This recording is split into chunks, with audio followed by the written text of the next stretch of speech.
Media वालों को हमारी तरफ से नमस्कार। मेरा नाम डॉक्टर साहिल है और मेरे साथ डॉक्टर मिलिंद है।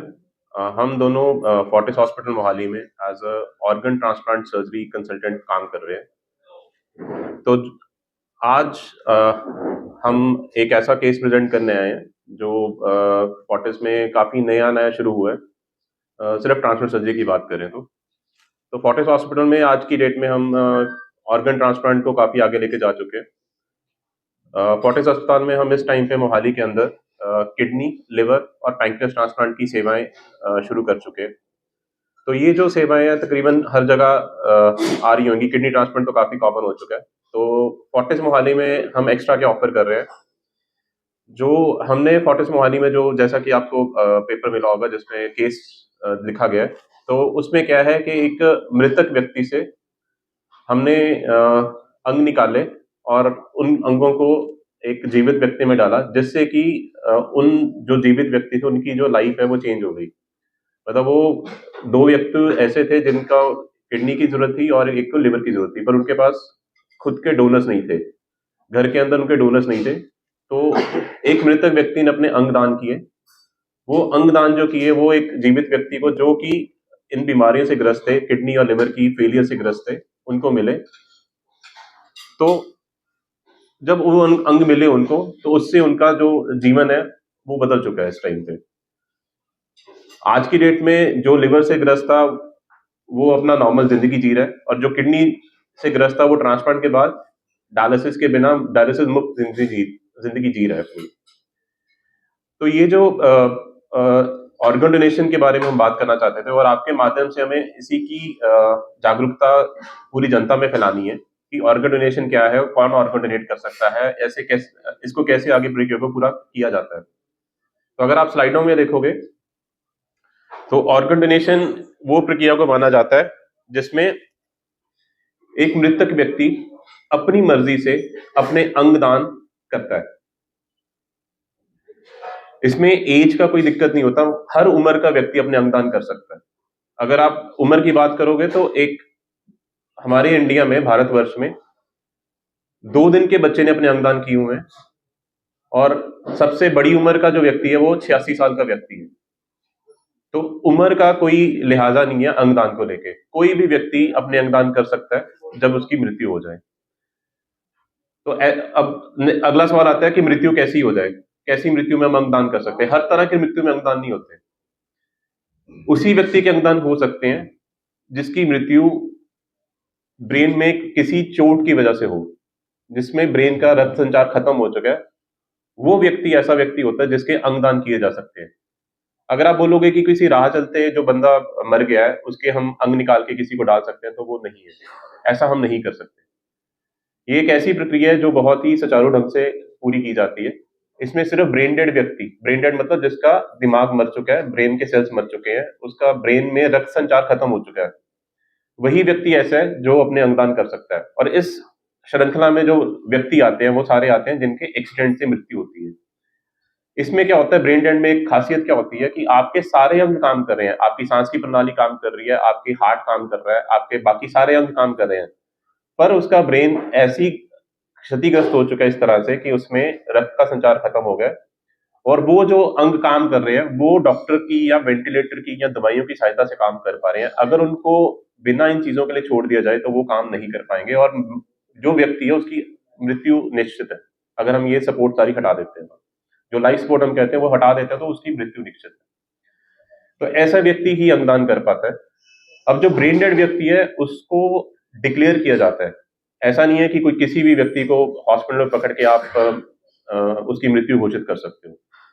एक प्रक्रिया है जिसके अंतर्गत ये पूरा प्रक्रिया चलाई जाती है, जिसमें कम से कम 12 से 24 घंटे का समय लगता है किसी पेशेंट को मृत घोषित करने के लिए।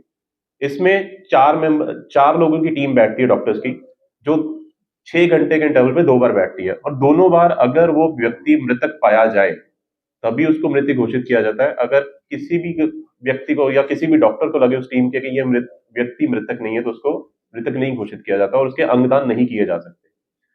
और जो अंगदान हमारे भारतवर्ष में आज की डेट में हो रहे हैं वो सिर्फ उन व्यक्तियों के हो रहे हैं जो ब्रेन डेड है। दूसरे अंगदान किसी की मृत्यु अचानक हो जाए उससे भी किए जा सकते हैं, पर उसमें जो हमें समय मिलता है वो बहुत ही कम समय मिलता है।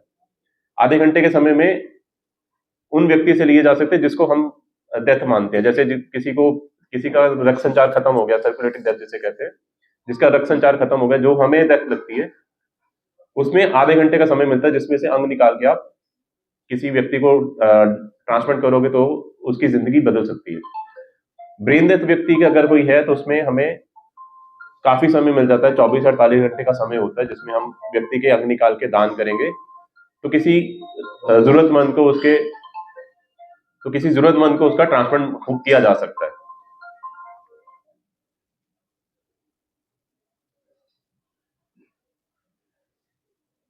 तो अगर हम बात करें कि एक मृत व्यक्ति कितने लोगों की जिंदगी बदल सकता है, तो अगर आप स्लाइड पे देखोगे राइट साइड पे, तो एक व्यक्ति अपने मरणोपरांत कम से कम 83 लोगों की जिंदगी बदल सकता है। इतना दम रखता है कि 83 लोगों की जिंदगी को बदला जा सकता है। उसमें 75 ऐसे टिश्यूज हैं जिनके द्वारा जिंदगी बदली जा सकती है, और 8 ऐसे अंग हैं जिनके डोनेशन से किसी व्यक्ति को जीवन दान मिल सकता है। अब 8 अंग कौन कौन से हैं? हार्ट है, लंग्स हैं, लिवर है, पैंक्रियास है, स्मॉल इंटेस्टाइन है, लार्ज इंटेस्टाइन है, किडनीज हैं। उसके बाद यूट्रस ट्रांसप्लांट हो सकता है, जो बच्चेदानी किसी को जरूरत है, बच्चेदानी का ट्रांसप्लांट हो सकता है। इसके अलावा हाथ, पैर, बाजुएं दोनों, ये भी दान की जा सकती है, इनका भी ट्रांसप्लांट किया जा सकता है। ये टिश्यू ट्रांसप्लांट्स में आते हैं। कॉर्निया ट्रांसप्लांट होता है, ये भी टिश्यू ट्रांसप्लांट है। स्किन अगर कोई दान करता है तो स्किन का भी ट्रांसप्लांट किया जा सकता है, जिसमें से बर्न्स के पेशेंट को बचाया जा सकता है। तो एक व्यक्ति अपने मरणोपरांत अगर अपने अंग दान करता है तो 83 ऐसे लोग हैं जिनकी जिंदगी बचाई जा सकती है, या उनकी जिंदगी में कुछ ऐसा किया जा सकता है कि उसकी जिंदगी थोड़ी सी अलग हो जाए, अपनी बीमारी से जो ग्रस्त था उससे निजात मिल सकता है उसको। अब हम अंगदान के बारे में इतनी बात क्यों कर रहे हैं? हमारे भारतवर्ष में हर साल कम से कम 5 लाख नए मरीज ऐसे जुड़ जाते हैं जिनको अंगों की जरूरत है। अंग कौन कौन से हैं? Kidney, liver, heart, pancreas, lungs, सारे हैं ये, ठीक है। अगर हम लिवर की और किडनी की बात करें तो 4 लाख मरीजों को हर साल नए लिवर या किडनी की जरूरत पड़ती है, क्योंकि उनके अंग खराब हो चुके हैं, मतलब फेलियर हो चुका है। लिवर फेलियर है, किडनी फेलियर, आपने सुना होगा सबने, है ना, कि लोगों के अंग खराब हो गए, ट्रांसप्लांट बताया गया पर डोनर नहीं मिल रहा। तो कम से कम 5 लाख हर साल में हमें 5 लाख डोनर्स की जरूरत है जो अपने अंग दान कर सके और हम किसी को ट्रांसप्लांट करके उनकी जान बचाई जा सके, जीवन दान दे सके किसी को। इसलिए हम अंगदान पे इतना फोकस रखते हैं कि अंगदान होना चाहिए। और जो हमारा इस टाइम पे हम जितने डोनेशन है, हमारी पर मिलियन पॉपुलेशन के पीछे एक बंदा डोनेट करता है, मतलब 10 लाख लोगों के पीछे एक बंदा डोनेट कर रहा है आज की डेट में। और वही हम स्पेन की बात करें, यूएस की बात करें, वहां का जो रेट है वो 32 लोग 10,000 के पीछे डोनेट करते हैं, 32 लोग। तो हमारा जो कैलकुलेशन करके आता है ना, 0.5 पर मिलियन का कैलकुलेशन करके आता है कि 0.5 लोग भारत में अंगदान को बढ़ावा देते हैं। और ट्रांसप्लांट की बात करें तो इंडिया में आज की डेट में टोटल 15,000 के लगभग ट्रांसप्लांट होते हैं। इसमें किडनी और लिवर दोनों मिला के 15,000 के ट्रांसप्लांट होते हैं।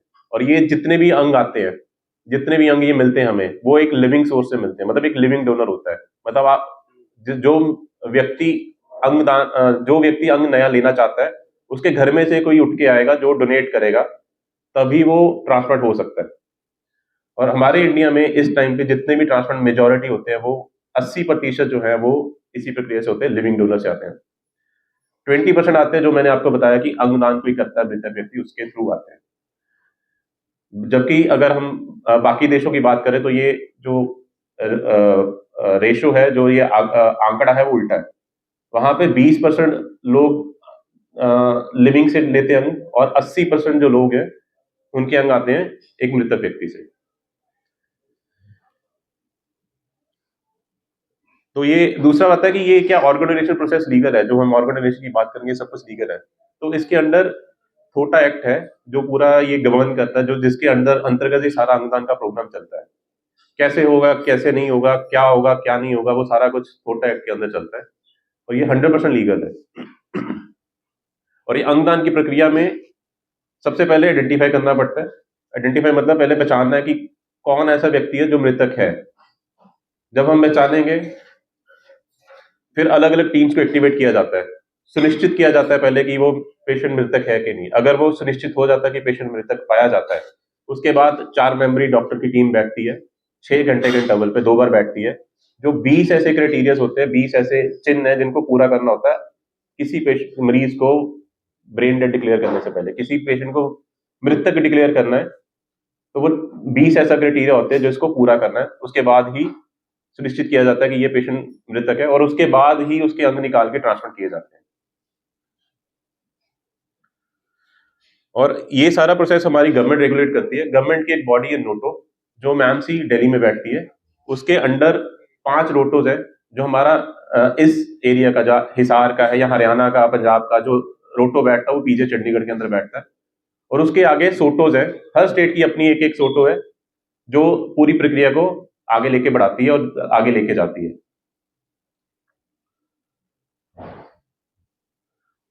और फोर्टिस मोहाली में हमने अभी तक 10 ऐसे मृतक व्यक्तियों के अंगदान करवाए हैं, और उससे कम 35 या 40 ऐसे मरीज हैं जिनको उसका लाभ मिला है। और 10 में से 14 व्यक्तियों को ऐसे लाभ हैं जो इमीडिएट ऑर्गन ट्रांसप्लांट के लिए ऑर्गन ट्रांसप्लांट चाहिए था उनको, जिनकी जिंदगी अगर ट्रांसप्लांट नहीं मिलता तो शायद वो आज जीवित ना रहते। और ये अगर अच्छे से देखोगे तो ये एक वॉल ऑफ फेम है, जो हम जिसपे उन लोगों के नाम लिखे जाते हैं जिन्होंने अपनी मर्जी से अपने अंगदान किए हैं।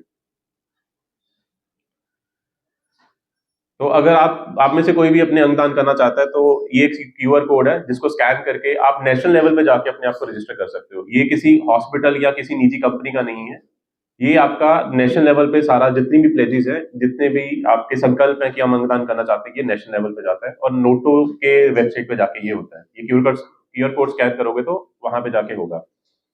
इसके अलावा हमने जो ट्रांसप्लांट किया था, जो रिसेंटली जिसके बारे में ये प्रेस कॉन्फ्रेंस करने आए थे कि 52 वर्षीय एक मृतक व्यक्ति अपने अंगदान किए, तो उससे लिवर और किडनी का ट्रांसप्लांट किया गया, जिनसे उनकी जिंदगी को नया जीवन दान मिला। उसके बारे में मैं डॉक्टर मिलिंद से बोलूंगा कि वो आपको विस्तार में थोड़ा उसमें बता दें।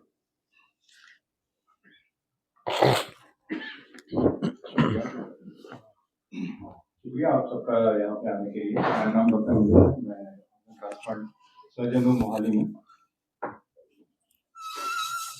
बात हम कर रहे हैं जो ब्रेन डेथ पेशेंट से जो ऑर्गन लिए, वो जो हमने 3 महीने पहले किया था, वो फोर्टिस मोहाली का 10वां ऑर्गन डोनेशन था 1 साल में। और उसमें एक 46 साल के जो ब्रेन डेड पेशेंट थे, जिनको दिमाग में ब्लीडिंग हुई थी, उसकी वजह से उनके दिमाग में जो भी ब्लड सर्कुलेशन था वो रुक गया था, और वो 10-15 दिन तक हॉस्पिटल में वेट किए। हमने उनको बहुत काउंसलिंग करी, उसके बाद उनकी फैमिली आगे आई, उन्होंने ऑर्गन डोनेशन के लिए प्रस्ताव रखा कि हम अपना रिलेटिव का ऑर्गन डोनेट करना चाहते हैं, ठीक है। बट उनमें कुछ प्रॉब्लम थी, उनका क्रेटिनिन बढ़ा हुआ था, और उसके बाद बीपी की दवाइयाँ भी काफ़ी चल रही थी स्टेबलाइज करने के लिए। तो इस केस में हमने एक लीवर, जो पूरा लीवर है, वो एक पेशेंट को दिया जिसको लीवर की ज़रूरत थी, लीवर ट्रांसप्लांट की ज़रूरत थी। उसके पेट में पानी भर रहा था, जॉन्डिस, उसको पीलिया था, उसकी मसल बहुत कम हो गई थी क्योंकि प्रोटीन और ये सब नहीं बन रहा था लीवर सिरोसिस की वजह से। बट जो किडनी थी, किडनी 2 किडनी होती है, और आइडियली क्या होता है, अगर किडनी ठीक है, जो डोनर से आप किडनी ले रहे हो, अगर किडनी ठीक है तो वो अलग अलग मरीज में लगाई जाती है। बट इस केस में इस जो मरीज थे, इनका क्रेटिनिन बढ़ा हुआ था पहले से। नॉर्मली एक 1.1 1.2 होता है, इनका 1.5 और मैक्सिमम 6 तक भी गया था। तो इस केस में क्या किया जाता है, दोनों किडनी एक ही मरीज को दी जाती है। और इसी तरह का जो ये ट्रांसप्लांट है, हम अभी तक 5 ट्रांसप्लांट कर चुके हैं। इसमें क्या होता है कि 2 किडनी लगाने से पेशेंट का जो ज़रूरत है, डायलिसिस और ये सब की ज़रूरत है, क्रेटिनिन नॉर्मल होने का जो चांसेस है वो ज़्यादा बढ़ जाते हैं, ठीक है। तो ऐसे केसेस में अगर मतलब आजकल के साइंस में विज्ञान इतना मतलब एडवांस हो गया है कि ये ऑप्शन भी है कि आप 2 किडनी मरीज को लगा दो, पेशेंट के पास जो उसकी 2 किडनी है उसको निकालने की भी ज़रूरत नहीं पड़ती। तो और उसको हम पेशाब के रास्ते से कनेक्ट करके पेशेंट डायलिसिस फ्री हो जाता है, ठीक है। और आपको पता है हमारा जो शरीर है वो विभिन्न अंगों से बना हुआ है, और ये सारे जो अंग है वो मिलजुल के काम करते हैं, है ना? जैसे दिल है, वो रक्त, हमारे जो भी दूसरे ऑर्गन है वहाँ, मतलब जब पंप करता है तो ब्लड सर्कुलेट होता है। जो फेफड़े हैं वो सांस देने में मदद करते हैं। लीवर है, लीवर हमारी बॉडी के सारे टॉक्सिन्स निकालता है। किडनी से वो टॉक्सिन फिल्टर होके पेशाब के रास्ते बाहर निकलते हैं। लीवर से काफी सारे एंजाइम्स भी निकलते हैं जो कि फूड डाइजेशन, एंटीबॉडीज बनाने में, प्रोटीन बनाने में, बहुत सारी चीज़ों में मदद करते हैं। उसके बाद पेंक्रियाज है, पेंक्रियाज से इंसुलिन निकलता है जो कि शुगर को मेटाबोलाइज करता है। शुगर का जिसके कमी होने से डायबिटीज हो जाता है। तो ऐसे अगर इन सब अंगों में किसी भी एक अंग में अगर प्रॉब्लम होती है तो वो दूसरे अंगों को भी अफेक्ट करने लगते हैं। जैसे कि अगर किडनी की बीमारी है तो ज़्यादा देर डायलिसिस होने से हार्ट में इफेक्ट, दिल में साइड इफेक्ट होने लगता है। उनका जो पंप करने की क्षमता होती है वो कम हो जाती है, फेफड़ों में पानी भरने लगता है। उसी तरह अगर लीवर में प्रॉब्लम होती है तो मरीज का बीपी कम होने लगता है, कभी कभी किडनी में इंजरी होती है, छाती में पानी भरने लगता है, और ये इस टॉक्सिन क्लियर ना होने की वजह से ये टॉक्सिन दिमाग में भी चले जाते हैं और पेशेंट कोमा में भी जा सकता है।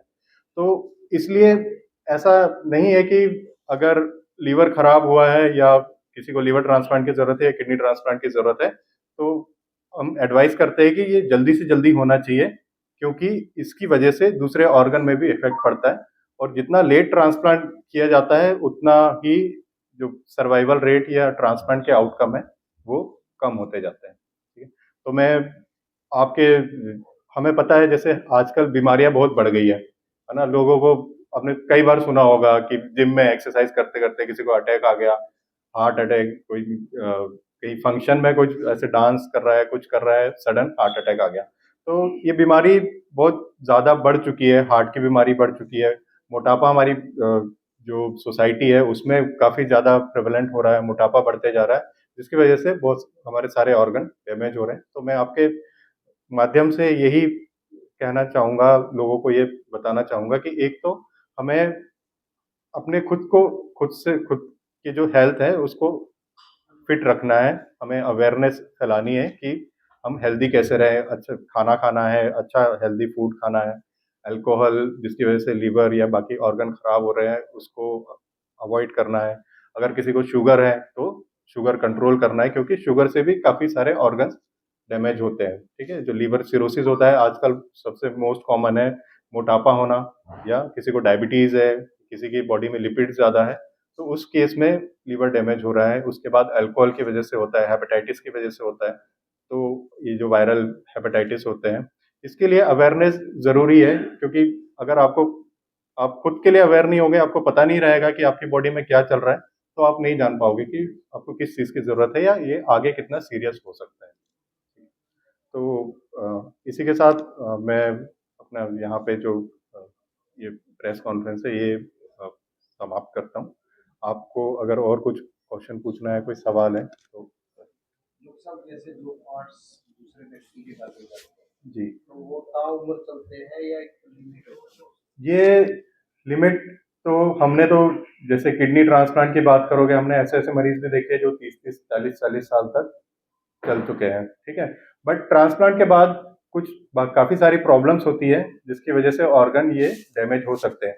सबसे मुख्य जो मेन रीज़न है रिजेक्शन होने का, क्योंकि आपको पता है कि बॉडी, जो भी आपने ऑर्गन किसी की बॉडी में डाला है वो उसके लिए फॉरेन बॉडी है, और जिसकी बॉडी में ये डला हुआ है वो उस ऑर्गन को रिजेक्ट करने के लिए, मतलब वो करती है, एंटीबॉडीज निकालती है, जिससे वो जो नया ऑर्गन हमने लगाया हुआ है उसको डैमेज करती है।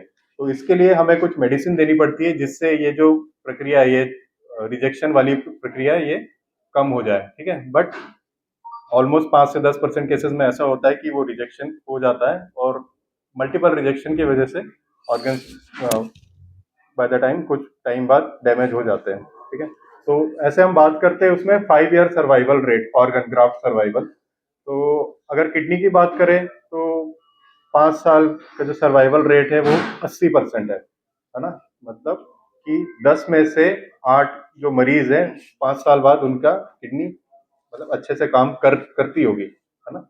बट जो बाकी के 2 मरीज है उसमें कुछ भी हो सकता है, रिजेक्शन की वजह से किडनी डैमेज हो गई या इन्फेक्शन की वजह से किडनी डैमेज हो गई, तो ऐसा होता है।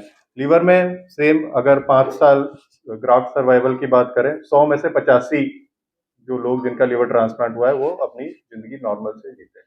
ठीक है, 15% केसेस में दोबारा ट्रांसप्लांट की जरूरत पड़ सकती है या फिर किसी और कारणवश उनकी मृत्यु हो सकती है।